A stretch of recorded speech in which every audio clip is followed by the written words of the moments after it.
Missed Smackdown last night? Don't sweat it, you can catch all the bone-crushing action live and on demand with Peacock. First, if you don't already have it, download the Peacock app from your device's app store.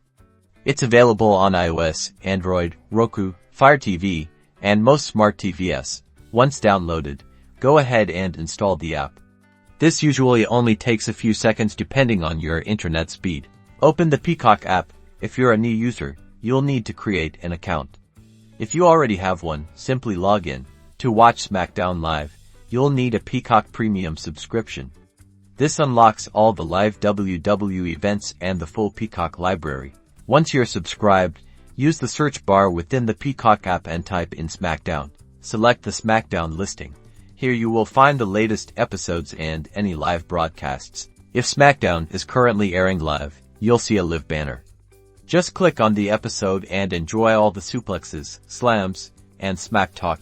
Now, get ready to rumble.